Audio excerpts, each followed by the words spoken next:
জয় যিশু।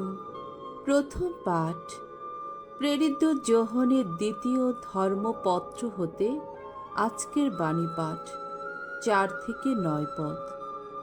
যে খ্রিস্ট শিক্ষার পথে থাকে সে পিতাকেও পায়, পুত্রকেও পায়। মনোনীতাস, পরম পিতার কাছ থেকে আমরা যে আদেশ পেয়েছি সেই মতো সত্যের পথ দিয়েই চলছে তোমার তেমন কয়েকজন সন্তানের দেখা পেয়ে আমি খুবই আনন্দ পেয়েছি। এখন ভদ্রে, তোমার কাছে আমার একটি অনুরোধ আছে। আমি এখানে তোমার কাছে নতুন কোনো আদেশ নয়, বরং সেই আদেশের কথাই লিখছি যে আদেশ গোড়া থেকেই আমাদের প্রতি দেওয়া আছে। সেটি হলো আমরা যেন পরস্পরকে ভালোবাসি। আর ভালোবাসা মানেই তো ঈশ্বরের সমস্ত আদেশ মেনে চলা। হ্যাঁ, তোমাদের কাছে এই হলো প্রভুর আদেশ, আর তোমরা তো গোড়া থেকে তা শুনে আসছো। তোমাদের চলতে হবে ভালোবাসারই পথ দিয়ে। সংসারে এখন এমন অনেক প্রতারক দেখা দিয়েছে যারা এই কথা স্বীকার করে না যে যীশুখ্রিস্ট সত্যি মরদেহে পৃথিবীতে এসেছিলেন।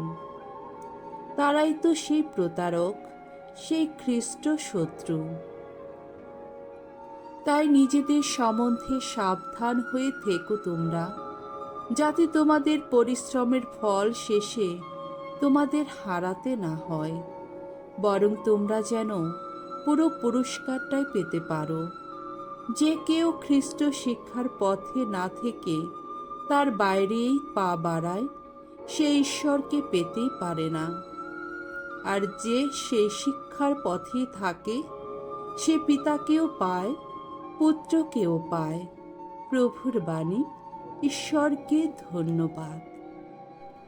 সাম সঙ্গীত 119 অধ্যায় 1-2 পদ, 10-11 পদ, 17-18 পদ। ধো, প্রভু তোমার বিধান মেনে চলে যারা, ধন্য তারা। ধন্য তারা, ত্রুটিবিহীন যাদের আচরণ। সদা চলে যারা ভগবানের বিধান নীতির পথে।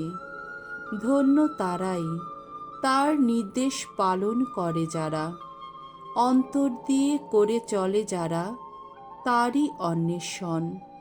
ওগো, অন্তর দিয়ে করে যায় আমি তোমার অন্বেষণ। তোমার আদিষ্ট পথ থেকে বিচ্যুত হতে দিও না আমায়। তোমার সব উপদেশ আমার হৃদয়ে গেঁথে রেখেছি, যাতে তোমার ইচ্ছা অমান্য করে আমি কোনো পাপ না করি কখনো। ওগো, তোমার এই সেবকের মঙ্গল করো তুমি, যাতে বেঁচে থাকি, যাতে মেনে চলি তোমার ওই যে বাণী। অবারিত করো আমার নয়ন দ্বার, যাতে আমি দুচোখ ভরে দেখতে পাই কত অপরূপ তোমার বিধান নীতি। বাণী বন্দনা। জয় জয় প্রভুর জয়। তোমরা সোজা হয়ে দাঁড়াও, তোমরা মাথা তুলেই দাঁড়াও। আর দেরি নেই, এলো মুক্তির দিন। জয় জয় প্রভুর জয়। মঙ্গল সমাচার। লোক রচিত মঙ্গল সমাচার 17 অধ্যায় 28-37 পদ। সেই যে দিন মানবপুত্র আবার আবির্ভূত হবেন। যিশু একদিন তার শিষ্যদের বললেন, নোয়ার দিনগুলিতে যেমন ঘটেছিল মানবপুত্রের দিনগুলিতেও ঠিক তেমনই ঘটবে। নোয়া যেদিন নৌকোয় গিয়ে উঠলেন সেই দিন পর্যন্ত লোকদের খাওয়া দাওয়া, বিয়ে করা, বিয়ে দেওয়া সবই চলছিল। তারপর এলো মহাপ্লাবন, সকলকে ধ্বংস করে ফেলল। আবার লোটের দিনগুলিতে যেমন ঘটেছিল তখনও ঠিক তেমনই ঘটবে। তখন লোকদের খাওয়া দাওয়া, কেনা বেচা, গাছ পোতা, ঘর তৈরি করা সবই চলছিল। কিন্তু যেদিন লোট সদম ছেড়ে চলে গেলেন, সেদিন আকাশ থেকে নেমে এলো আগুন আর গন্ধকের বৃষ্টি, সকলকে ধ্বংস করে ফেলল। যেদিন মানবপুত্র আবির্ভূত হবে, সেই দিনও ঠিক সেই রকমই ঘটবে।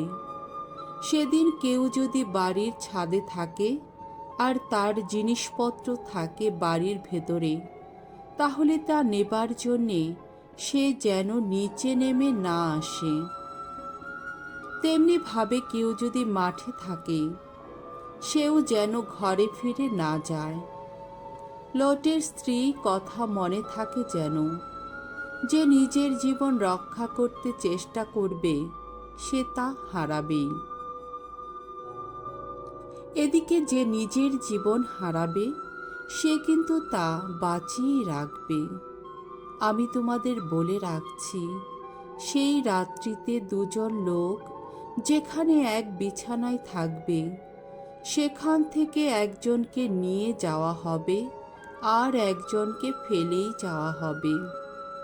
দুজন স্ত্রীলোক যেখানে একসঙ্গে যাতা ভাঙবে, সেখান থেকে একজনকে নিয়ে যাওয়া হবে আর একজনকে ফেলেই যাওয়া হবে। শিষ্যেরা তখন যিশুকে জিজ্ঞেস করলেন, প্রভু, এসব ঘটবে কোথায়? তিনি উত্তর দিলেন, মৃতদেহ যেখানে থাকবে, শকুনেরা সেখানেই এসে জুটবে। প্রভুর মঙ্গলময় বাণী। খ্রিস্ট প্রভু তোমার প্রশংসা হোক।